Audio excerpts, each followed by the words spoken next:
252. Dia adalah adik sepupuku. Oke. Tunggulah aku di Linan. Aku akan segera kembali untuk mencarimu. Qinlang telah menyadari bahwa dirinya sendiri sedang berada di dalam pesta ulang tahun kakeknya dan sedang bersiap untuk menerima hukuman dari keluarga. Penampilan ini benar-benar tidak sopan. Aku menunggumu, kata Zhong Yu. Setelah itu, Qinlang menutupi panggilannya. Long Yan. Dia masih menginginkanku.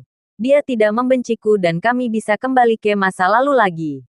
Zhong Yu meraih tangan Long Yan dan berkata dengan penuh kegembiraan. Hatinya penuh dengan rasa kegembiraan yang tak terbatas dan matanya yang berkaca-kaca tersenyum. Long Yan menemani Zhong Yu untuk tersenyum. Tetapi masih ada sedikit kepahitan dan rasa iri di dalam hatinya. Ketika melihat Qinlang yang menelepon dengan bahagia, Qin Boxiong telah menyadari sesuatu hal dan bertanya dengan tegas, "Siapa yang meneleponmu? Siapa yang mengizinkanmu untuk menjawab panggilan saat kamu menerima hukuman dari keluarga?" Qin Boxiong sangat marah. Dia merasa Qinlang telah melupakan aturan keluarga. "Lia, ini salahku," kata Qinlang. Dia menatap Qin Boxiong dengan perasaan yang tumit. Lalu dia berlutut di tanah lagi dan berkata, "Kakek, aku tidak bisa meninggalkan Zhong Yu. Mohon atas hukuman Anda." Setelah Qinlang berkata demikian, semua orang di aula menjadi terkejut. Sebelumnya, larangan keluarga untuk Qinlang sudah dicabut karena dia telah meninggalkan Zhong Yu. Tetapi dia malah berkata bahwa dia tidak ingin meninggalkan Zhong Yu sekarang. Bukannya ini sengaja untuk membuat Qin Boxiong marah. Mungkin saja hukumannya akan lebih berat kali ini. Ong, Qin Boxiong meninju meja di sebelahnya dan mengeluarkan bunyi yang keras. Dia menatap Qinlang dengan marah dan berkata, "Brengsek, bagaimana bisa gadis dari desa pegunungan menikah dengan keluarga Qin? Kamu adalah keturunan dari keluarga Qin. Apakah kamu memilih pacar dengan sesuka hatimu? Tahukah kamu bahwa kamu sedang mengambil masa depan keluarga Qin untuk bercanda?" Qin Boxiong terlalu marah. Orang-orang keluarga Qin tidak pernah menikah dengan sesuka hatinya. Lagi pula, dia sangat menyukai Qinlang di dalam hatinya dan berniat untuk melatihnya menjadi pewaris masa depan keluarga Qin. Jika Qinlang memilih gadis dari desa pegunungan, itu tidak kondusif bagi perkembangan keluarga Qin dan juga tidak cukup untuk meyakinkan orang lain. Meskipun Zhong Yu adalah putri dari keluarga Long di Linan, tetapi menurut Qin Boxiong, tidak ada bedanya dia dengan orang kampung. Qin Wei Cheng dan Zhao Mingming juga menarik Qinlang dan berbisik, "Qinlang, apakah otakmu sudah rusak? Kita adalah keluarga Qin dan tidak mungkin akan menikahi seorang gadis dari latar belakang keluarga yang biasa. Segera akui kesalahanmu kepada kakekmu." Dengarlah kata ibu, situasi mereka sekeluarga sekarang sudah sangat merugikan. Apalagi Qinlang masih menyebutkan tentang Zhong Yu lagi. Qinlang perlahan menggelengkan kepalanya. Dia paham upaya dari kedua orang tuanya. Tetapi tanpa adanya Zhong Yu, dia juga tidak tertarik untuk menjadi kepala keluarga Qin. "Maaf, kakek. Aku masih tidak bisa meninggalkan Zhong Yu. Mohon atas izin Anda kepada kami," kata Qinlang lagi. Kesan ketegasan di matanya tidak pernah berubah. Qin Yuan diam-diam merasa senang. Dia telah menyadari bahwa mungkin saja ini adalah kesempatan baginya untuk benar-benar menjatuhkan Qinlang. Dia berjalan ke depan Qinlang dan berkata, "Kakak, pikiranmu benar-benar pendek.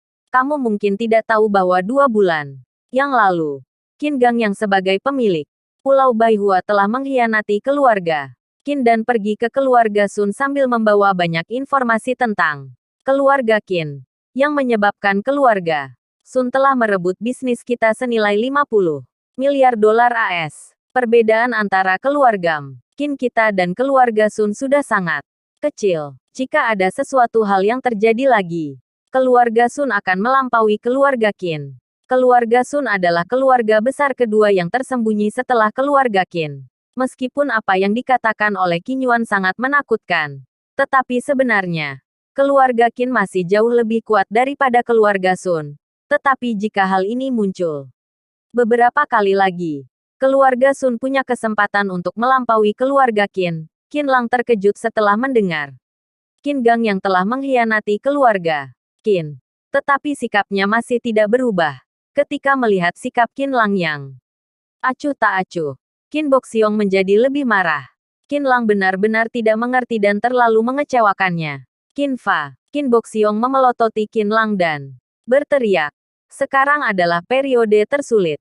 Bagi keluarga Qin dan aku sekarang menambahkan satu aturan di hukum keluarga. Jika ada orang yang melanggar perintah dari kepala keluarga secara terang-terangan, dia akan mendapatkan hukuman cambuk sebanyak 100 kali. Mulai sekarang, aturan ini segera berlaku. Apakah kamu sudah mengingatnya? Baik, kata Qin Fa sambil mengangguk. Begitu Qin Boxiong selesai berbicara, orang-orang di aula menjadi terkejut. Jelas bahwa Qin Boxiong sedang menargetkan Qin Lang. Ketika memikirkan hukuman cambuk sebanyak 100 kali, semua orang di keluarga Qin menjadi kaget. Hukuman cambuk yang paling berat dalam hukum keluarga sebelumnya hanya 90 kali. Ada seseorang yang pernah menerima hukuman cambuk sebanyak 90 kali. Meskipun dia tidak mati, tetapi dia hanya bisa hidup di atas kursi roda. Untuk kedepannya, Qin Lang, aku bertanya padamu untuk terakhir kalinya. Apakah kamu meninggalkan Zhongyu? Qin Boxiong memelototi Qin Lang. Dia merasa bahwa Qin Lang telah memaksanya ke jalan buntu dan dia berbisik di dalam hatinya. Meninggalkan, meninggalkan. Qin Lang perlahan menggelengkan kepalanya dan berkata, "Kakek, maafkan aku yang telah mengecewakan Anda." Kelopak mata Qin Boxiong bergetar. Tinjunya mengepal dengan erat dan dia berteriak dengan marah. "Qin Fa, jalani hukumannya." Qin Fa merasa sedikit ragu-ragu. Setelah hukuman cambuk ini dijalankan, Qin Lang akan hancur. Apalagi Qin Lang adalah cucu yang sangat disayangi oleh Qin Boxiong. Apakah dia benar-benar ingin bertindak begitu kejam terhadap Qin Lang? Tetapi Qin Fa melihat Qin Boxiong yang mengatakan apapun dan hanya bisa memerintahkan kedua bawahannya. Jalankan. Qin Lang juga tidak ambigu. Jika dirinya sendiri telah melanggar hukum keluarga Qin, dia sebagai orang keluarga Qin juga tidak akan menghindari hukuman. Ketika dia hendak berbaring di atas bangku cambuk, Zhao Mingming malah menariknya. Zhao Mingming menatap Qin Boxiong sambil menangis dan memohon. "Ayah, Qin Lang adalah cucu Anda. Dia akan mati setelah dicambuk sebanyak 100 kali. Ampunilah dia." Tangan Qin Boxiong di atas meja sedikit mengepal. Dia masih menatap Qin Fa dan berteriak. "Apa yang kamu tunggu lagi? Apakah kamu tidak menginginkan posisimu sebagai kepala Departemen Hukum Keluarga?" Qin Fa dan orang-orang dari Departemen Hukum Keluarga hendak akan menjalani hukumannya. Apa salahnya Qin Lang mengejar wanita yang disukai olehnya? Saat ini, terdengar sebuah suara dari bawah dan orang yang berbicara adalah putra Qin Boxiong yang ke-9, Qin Wei Yuan. Dia berdiri, kemudian berjalan ke sisi Qin Lang dan berkata, "Qin Lang, kamu tidak salah dan tidak perlu menerima hukuman." Qin Wei Yuan, apakah kamu ingin memberontak? Qin Boxiong sangat marah. Setelah mendengar nama Qin Wei Yuan, seluruh tubuh Lin Zu menjadi gemetar. Dia menatap Qin Wei Yuan dengan pandangan yang sulit untuk dipercaya. Qin Boxiong memelototi Qin Wei Yuan. Seluruh tubuhnya memancarkan amarah yang sangat kuat dan berteriak. 20 tahun yang lalu, kamu bermain-main dengan wanita di Asia Tenggara. Apakah kamu ingin membiarkan Qin Lang mengikutimu untuk menikahi wanita dari desa pegunungan? Aku beritahu kamu, aku tidak setuju padamu sebelumnya dan sekarang aku juga tidak setuju pada Qin Lang. Aku melakukannya demi kebaikan kalian dan juga keluarga Qin. Kami berdua saling menyukai satu sama lain. Sedangkan kamu malah memisahkan kami berdua dan berkata bahwa itu demi kebaikanku bukan. 16 tahun yang lalu, dia bergegas dari Brunei ke Yanjing untuk mencariku. Tetapi kamu malah mengurungku di dalam rumah secara paksa. Qin Wei Yuan menunjuk ke arah Qin Wei Cheng. Biarkan mereka kedua ibu dan anak tinggal di rumah kakak dan menungguku dengan susah payah selama 10 hari. Akhirnya, setelah mereka sudah pergi, kamu tidak mengizinkanku untuk bertemu dengan mereka. Ayah, kamu benar-benar baik untukku. Setelah Qin Wei Yuan selesai menyindirnya, dia menatap Qin Lang dan berkata, "Qin Lang, jangan dengar kata-katanya, atau tidak kamu akan menyesal selamanya seperti aku." "Cu Cheng!" teriak Qin Boxiong sambil menepuk meja dengan keras. Cu Cheng yang berdiri di belakangnya segera bergegas keluar ke depan Qin Wei Yuan. Dia meraih bahu Qin Wei Yuan dan kemudian menendangnya sampai terjatuh ke tanah. Qin Wei Yuan menjerit dan merasa tubuhnya hampir hancur. Dia menjadi lebih bersemangat dan meraung. Kamulah yang telah memisahkan kami berdua dan kamulah yang membuat aku terlihat seperti ini. Qin Lang berinisiatif untuk berbaring di atas bangku cambuk dan berkata kepada Qin Fa, "Cambuklah." Kedua bawahan dari Departemen Hukum Keluarga hendak mengangkat tongkat dengan tinggi dan hendak akan jatuh ke atas tubuhnya Qin Lang di detik berikutnya. "Hentikan!" Terdengar sebuah suara teriakan yang centil lagi. Ada satu sosok bayangan yang bergegas ke depan Qin Lang dengan cepat dan dia adalah Lin Zu. Hatinya Qin Wei Yuan merasa tergerak setelah melihat Lin Zu. Dia merasa sangat akrab dengan gadis ini. Tangkap dia. Chu Cheng mendorong Qin Wei Yuan ke kedua bawahan dari Departemen Hukum Keluarga dan bergegas ke depan Lin Zu. Dia dapat memastikan bahwa gadis ini bukanlah orang dari keluarga Qin, sehingga dia menggunakan 70% dari kekuatannya untuk memukul bahu kanan Lin Zu. Keterampilan seni bela diri Lin Zu sangat lemah. Setelah Chu Cheng memukul bahu kanannya, dia mendengus, lalu terjatuh ke tanah dan darah mengalir keluar dari sudut mulutnya. Chu Cheng bergegas ke depan Lin Zu dan mengendalikannya. "Siapakah kamu?" Qin Boxiong menatap Lin Zu dan tidak tahu bagaimana bisa gadis itu muncul di sini. "Siapakah aku?" Ketika aku dan ibuku datang ke Tiongkok untuk mencari pengkhianat itu, ternyata kamu yang menghalangi kami. Dasar kamu tidak tahu malu." Lin Zu menatap Qin Boxiong tanpa rasa takut. "Apa? Kamu adalah Lin Zu?" Setelah Qin Wei Yuan mendengar kata-kata Lin Zu dan melihat penampilannya, meskipun dia tidak bertemu dengan mereka kedua ibu dan anak yang datang ke Yanjing untuk menemukan dirinya sendiri, tetapi orang-orang keluarga Qin pernah menunjukkan foto dari kedua ibu dan anak itu. Qin Wei Yuan segera mengenalinya bahwa dia adalah putrinya sendiri, Qin Zu. Dia yang menamainya itu 20 tahun yang lalu. Qin Wei Yuan masih merupakan tuan muda yang anggun. Ketika dia pergi ke Brunei untuk bermain, dia pernah berhubungan seksual dengan seorang petugas kebersihan di sebuah hotel setelah mabuk sekali. Saat itu, dia tidak mengetahuinya dan sampai beberapa bulan kemudian, Qin Wei Yuan datang lagi dan bertemu dengan petugas kebersihan itu lagi. Dia terkejut setelah mengetahui bahwa gadis itu telah mengandung anaknya sendiri. Saat itu, anaknya sudah tidak bisa diaborsi lagi. Meskipun Qin Wei Yuan tidak menyukai petugas kebersihan itu, tetapi rasa tanggung jawabnya membuatnya tetap berada di sisi gadis itu. Tak terduga bahwa setelah beberapa bulan tinggal bersama, Qin Wei Yuan malah menyukai gadis itu. Sebelum gadis itu melahirkan, keluarga telah mendapatkan kabarnya. Qin Boxiong segera mengirim orang untuk menjemput Qin Wei Yuan dan memberi uang 10 juta yuan kepada gadis itu sebagai kompensasi. Setelah petugas kebersihan itu melahirkan Lin Zu, dia tidak bisa melupakan Qin Wei Yuan. Dia tidak tahu mengapa Qin Wei Yuan menghilang tanpa kabar. Ketika Lin Zu hampir berusia 4 tahun, petugas kebersihan itu membawa Lin Zu dan terbang dari Brunei ke Tiongkok. Qin Wei Yuan pernah memberitahunya bahwa dia adalah orang dari keluarga Qin di Yanjing. Ketika petugas kebersihan itu baru saja datang ke Tiongkok, ada orang yang menipunya uang jutaan yuan. Setelah dia akhirnya telah menemukan keluarga Qin di Yanjing, keluarga Qin di Yanjing malah berkata bahwa tidak ada orang itu. Petugas kebersihan itu tidak percaya dan dia duduk di depan pintu rumah keluarga Qin sambil menunggunya. Tetapi dia tidak menunggu apapun kemudian.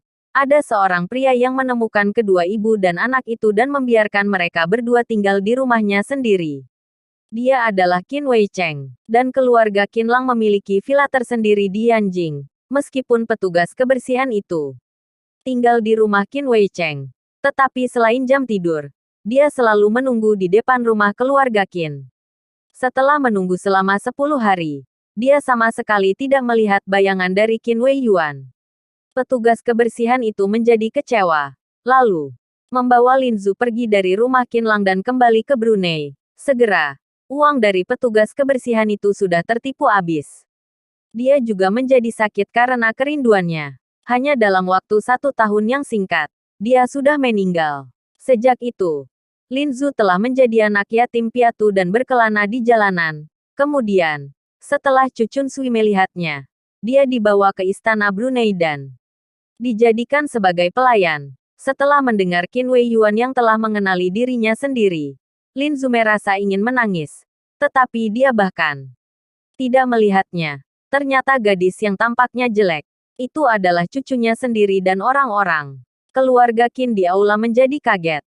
Qin Boxiong juga terkejut. Sebenarnya, selama beberapa tahun ini, dia terkadang juga memikirkan kedua ibu dan anak itu.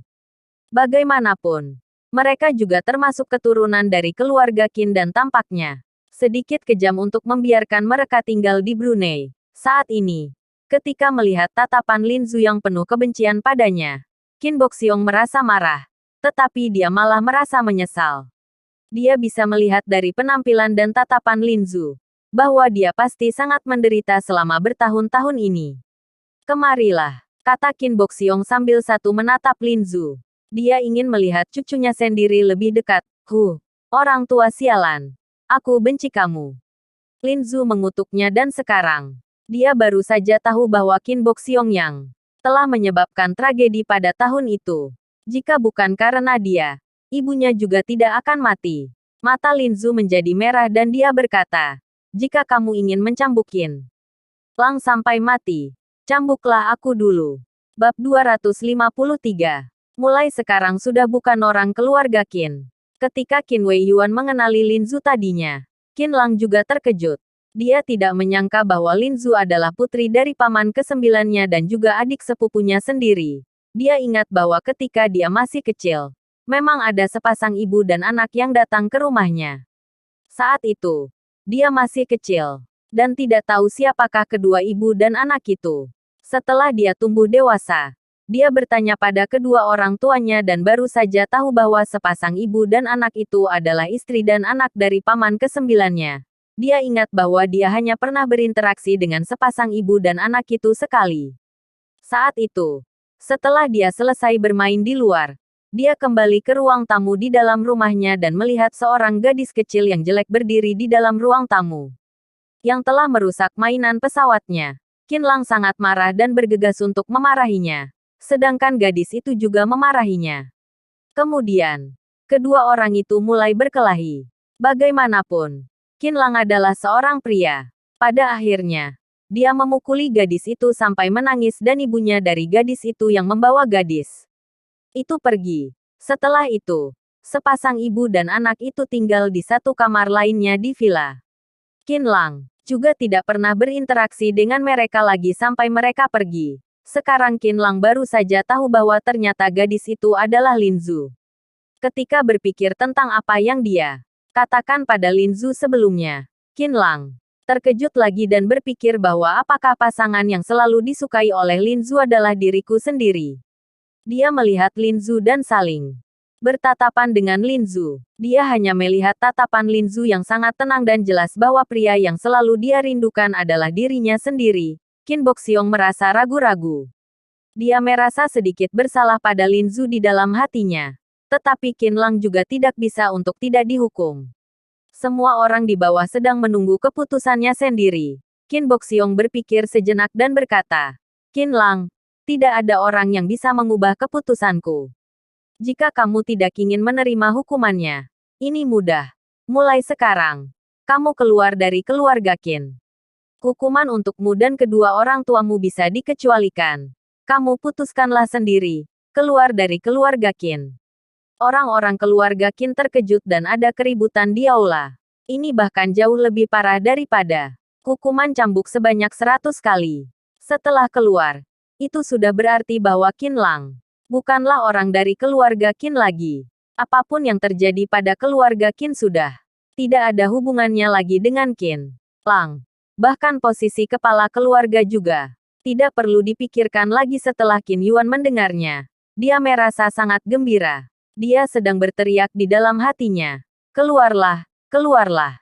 Setelah yang lainnya mendengar kata Qin Boxiong, mereka juga berpikir tentang keputusan Qin Lang. Mereka semua merasa bahwa Qin Lang pasti lebih rela untuk dicambuk daripada keluar dari keluarga Qin. Karena Qin Lang memiliki kesempatan yang bagus untuk memperjuangkan posisi kepala keluarga. Setelah dia mendapatkan posisi kepala keluarga Qin, maka itu jauh lebih ceria dan bahagia daripada posisi pemimpin negara besar. Ada juga beberapa orang yang berpikir bahwa Qin Lang sungguh bodoh. Teganya dia membuat Qin Boxiong marah. Demi seorang wanita dari desa pegunungan. Jika itu adalah mereka, mereka pasti tidak akan membuat kesalahan karena wanita itu sejak awal. Tatapan dari semua orang tertuju pada Qin Lang. Setelah Qin Lang memikirkannya selama beberapa detik, dia berdiri dan perlahan menghadap orang-orang di bawah. Yang lainnya sedang bertanya-tanya apa yang akan dilakukan oleh Qin Lang.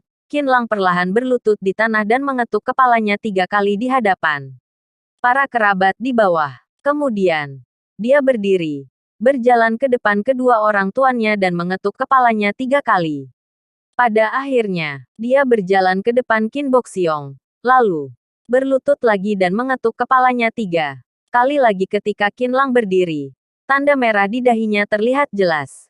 Dia menatap Qin Boxiong dan berkata, "Kakek, Qin Lang sebagai keturunan keluarga Qin yang durhaka, bersedia untuk keluar dari keluarga Qin. Mulai sekarang, aku bukan lagi orang dari keluarga Qin dan tidak ada hubungannya lagi dengan keluarga Qin. Hingga sekarang, Qin Lang juga tahu bahwa dirinya sendiri hanya ada satu jalan keluar ini." Suara Qin Lang tidak keras, tetapi itu telah mengguncang hati setiap orang. Keluarga Qin. Qin Lang sebagai generasi ketiga yang paling disayangi oleh Qin Boxiong, sudah keluar dari keluarga Qin. Sungguh sayang sekali. Setelah Qin Weicheng dan Zhao Mingming mendengar keputusan dari Qin Lang, mereka merasa senang dan sedih. Lin Zhu menatap Qin Lang dan tahu bahwa hati Qin Lang pasti terasa sangat pahit saat ini. "Oke, keluar, oke," kata Qin Boxiong sambil menatap Qin Lang dengan tersenyum. Air mata perlahan mengalir keluar dari matanya dan otot-otot di wajahnya sedang gemetar. Ini adalah ekspresi yang langka dari pria tua ini. "Jika kamu sudah keluar, jangan berdiri di rumah keluarga Qin lagi. Kemasilah barang-barangmu dan pergi dari Pulau Tian. Setelah kamu mati, tidak ada orang yang akan peduli padamu. Keluar. Keluar sekarang." Qin Boxiong benar-benar sakit hati. Bahwa ini adalah pertama kalinya dia begitu malu di depan orang-orang keluarga Qin. "Kakek, selamat tinggal." Qin Lang melirik Qin Boxiong untuk terakhir kalinya. Dan mengucapkan beberapa patah kata kepada kedua orang tuanya dan kerabat serta teman-teman lainnya. Kemudian berjalan keluar dari aula. Keempat wanita angin bunga salju rembulan juga mengikutinya keluar. Lin Zhu ingin mengikutinya keluar, tetapi dia telah ditahan oleh Chu Cheng dan tidak bisa keluar. "Lin Zhu, biarlah ayah melihatmu." Qin Wei Yuan menyingkirkan orang-orang dari Departemen Hukum Keluarga dan berjalan ke depan Lin Zhu. Dia ingin melihat putrinya sendiri yang belum pernah dilihat olehnya sebelumnya. "Minggir!" teriak Lin Zhu dengan marah. Bahkan, dia tidak melihat Qin Wei Yuan. Saat dia masih kecil, ibunya memberitahunya bahwa nama ayahnya adalah Qin Wei Yuan. Tetapi Lin Zhu sangat membenci ayahnya. Karena dia tidak pernah bertemu dengan ayahnya dan selalu mereka berdua hidup bergantung satu sama lain. Seiring bertambahnya usia, Lin Zhu membayangkan ayahnya sebagai seorang pengkhianat. Dia juga pernah berpikir bahwa suatu hari ketika dia telah menemukan ayahnya, dia pasti akan membunuhnya. "Elbu meninggal karena dia merindukanmu. Jika bukan karena kamu, ibu tidak akan mati. Mengapa kamu harus menyakiti kami? Dasar kamu pengkhianat. Aku membencimu." "Apa? Qing Qing sudah mati?" Qin Wei Yuan tercengang. Seolah-olah tenaganya sudah terkuras dan hampir jatuh ke tanah dengan lemas. Dia berkata dengan sedih, "Maafkan aku yang telah membuat kalian berdua menderita. Semua ini adalah salahku." "Lin Zhu, sebenarnya, pelaku yang sebenarnya adalah dia." Qin Wei Yuan menunjuk Qin Boxiong dan berkata, "Saat itu, aku juga merasa tak berdaya. Bisakah kamu memberiku kesempatan untuk menebus kesalahanku? Aku adalah ayahmu. Minggir, penjahat." Lin Zhu meninju tubuh Qin Wei Yuan dan mengangkat matanya yang berkaca-kaca untuk menatap Qin Wei Yuan. Ketika Lin Zhu melihat rasa kasih sayang di mata Qin Wei Yuan, dia sudah tidak tahan dan masuk ke dalam pelukannya Qin Wei Yuan. Kemudian dia menangis di pundak Qin Wei Yuan. "Ayah, ayah." Mengapa kamu tidak menginginkan kami? Tahukah kamu bahwa hidupku dan ibu di Brunei sangat sulit? Sejak kecil, dia begitu menginginkan seorang ayah. Apalagi dia juga bisa mendengarnya tadi, bahwa Qin Wei Yuan sebenarnya sangat mencintainya dan ibunya. Hanya saja Qin Boxiong yang menghalanginya di tengah. Anakku yang baik, baguslah jika kamu kembali ke sisi ayah. Ayah akan memberi kompensasi atas hutangku padamu selama 20 tahun ini. Kata Qin Wei Yuan sambil mengusap rambut Lin Zhu yang lembut. Selanjutnya, pesta ulang tahun terus berlanjut. Tetapi situasinya sangat tertekan. Setelah Qin Boxiong memotong kue, dia berbalik dan kembali ke aula dalam untuk beristirahat. Qin Yuan sekeluarga merasa sangat bahagia. Saat ini, Qin Wei Jian merasa puas. Untuk Qin Yuan. Kemudian dia mengangkat gelasnya ke Qin Yuan dan berkata, "Anakku, mari kita bersulang." Qin Yuan malah menatap Qin Wei Jian dengan cibiran. Dia tidak bersulang dengannya dan juga tidak peduli padanya. Menurutnya, ayahnya hanyalah orang yang merasa dirinya sendiri sudah menang dan datang untuk memamerkan dirinya sendiri. Orang yang seperti itu jauh tidak berguna daripada Cao Ning. Bahkan dia malas untuk peduli padanya. Saat ini, kesan kemarahan di mata Qin Wei Jian sudah menghilang. Dia tersenyum dengan canggung dan meminum segelas anggur sendirian. "Suamiku, ayo kita melihat kakak dan kakak ipar," kata Liu Piao Piao sambil tersenyum. Liu Piao Piao selalu suka membandingkan dirinya sendiri dengan Zhao Mingming dan setiap kalinya selalu kalah. Tetapi hari ini sudah berbeda. Karena putranya Zhao Mingming sudah diusir keluar. Bagaimana bisa Zhao Mingming bertarung dengan dirinya sendiri? Liu Piao Piao dan Qin Wei Jian membawa gelas anggur dan datang ke meja Qin Wei Cheng. Liu Piao Piao berkata sambil tertawa, "Hari ini adalah hari yang baik. Mari kita bersulang. Apa katamu?" Zhao Mingming menjadi marah. Putranya sudah diusir keluar dari rumah. Sedangkan Liu Piao Piao malah berkata bahwa hari ini adalah hari yang baik. Dia sedang mempermalukannya secara disengaja. Ada apa? Hari ini adalah hari ulang tahun ayah. Apa salahnya jika aku berkata bahwa hari ini adalah hari yang baik? Kata Liu Piao Piao dengan enggan. Zhao Mingming menatap Liu Piao Piao dengan marah. Matanya sudah memerah. Qin Wei Cheng merangkulnya dengan lembut dan berbisik di telinganya, "Jangan impulsif.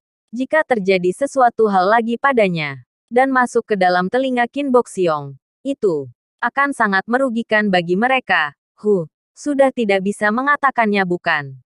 Liu Piao Piao tersenyum dengan bangga. Dia mengguncangkan gelas anggur di tangannya dan berkata sambil tersenyum santai, "Sebenarnya, aku sangat menyukai Qin Lang. Karena setelah dia bersaing dengan Qin Yuan bisa menjadi lebih baik lagi. Tetapi aku tidak menyangka bahwa Qin Lang sendiri sudah bermasalah. Sudahlah. Aku percaya bahwa putraku pasti akan lebih baik lagi." Setelah melihat wajah Zhao Mingming berubah warna, Liu Piao Piao merasa lebih nyaman. Kakak, Piao Piao tidak mengerti dan selalu mengatakan beberapa kenyataan yang besar. Hari ini, Qin Lang bisa muncul masalah yang seperti ini. Tidak dapat sepenuhnya untuk menyalahkannya. Kalian, sebagai orang tuanya juga memiliki tanggung jawab yang tidak dapat disingkirkan. Seharusnya kalian sudah memberitahunya sejak kecil bahwa bagi pria, karir jauh lebih penting daripada wanita. Hahaha. Qin Wei Jian menatap Qin Wei Cheng sambil menertawakannya. "Terima kasih atas anjuranmu. Tetapi, tidak ada siapapun yang tahu apa yang akan terjadi sampai terakhir kalinya bukan?" Kata Qin Wei Cheng sambil tersenyum. Meskipun wajahnya tersenyum, tetapi hatinya juga terasa sangat rumit dan berantakan. Apakah kamu masih berharap Qin Lang dapat kembali ke keluarga Qin? Kakak, berhentilah untuk berharap. Selama ratusan tahun ini, tidak ada siapapun yang pernah kembali setelah diusir keluar dari keluarga Qin.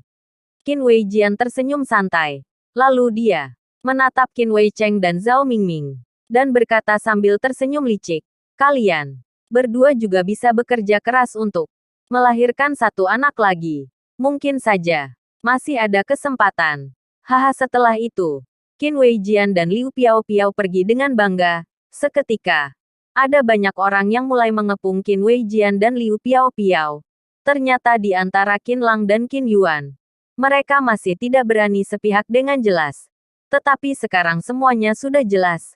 Karena Qin Yuan yang memiliki kesempatan terbaik untuk mewarisi kepala keluarga Qin dan tentu saja mereka ingin menyanjungnya dengan baik, satu persatu berbaris untuk bersulang dan menyanjungnya.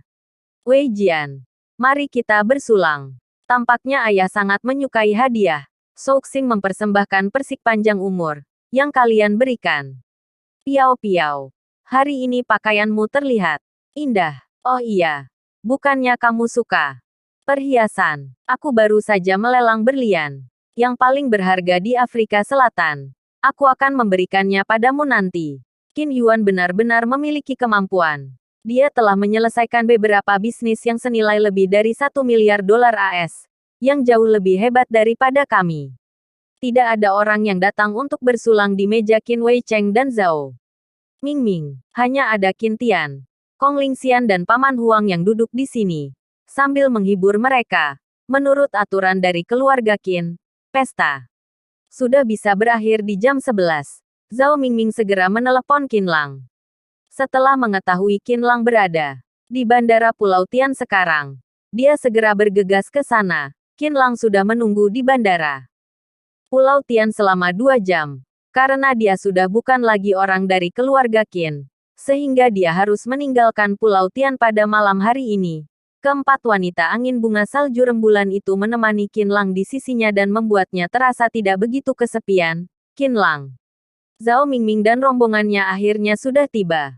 Ketika Zhao Mingming bertemu dengan Qin Lang, dia masuk ke dalam pelukannya dan air matanya terus mengalir keluar tanpa henti. Kamu sangat bodoh. Kamu sama sekali tidak seperti anak ibu. Zhao Mingming sedang menyindir Qin Lang. Jika Qin Lang sedikit lebih pintar, situasi pada hari ini tidak akan berubah menjadi seperti ini. Sudahlah. Anak kita hendak pergi. Kamu jangan memarahinya lagi, kata Qin Wei Cheng. Zhao Mingming segera mengubah perkataannya. Dia menatap Qin Lang dan berkata sambil tersenyum. Anakku, ibu tidak mengatakanmu. Kamu adalah anak ibu yang baik. Aku merasa bangga padamu. Aku mengerti. Bukannya aku baik-baik saja sekarang. Itu jauh lebih baik daripada dicambuk sampai mati bukan? Canda Qin Lang dengan sengaja. Meskipun yang lainnya tidak bisa tertawa. Tetapi suasana hati mereka sedikit tenang. Kakak, tidak peduli apakah kamu adalah orang dari keluarga Qin atau bukan. Kamu selalu menjadi kakakku. Qin Tian meninju dada Qin Lang dengan pelan. Saudaraku yang baik. Qin Lang tersenyum. Dia merasa sangat beruntung untuk memiliki seorang adik yang seperti Qin Tian.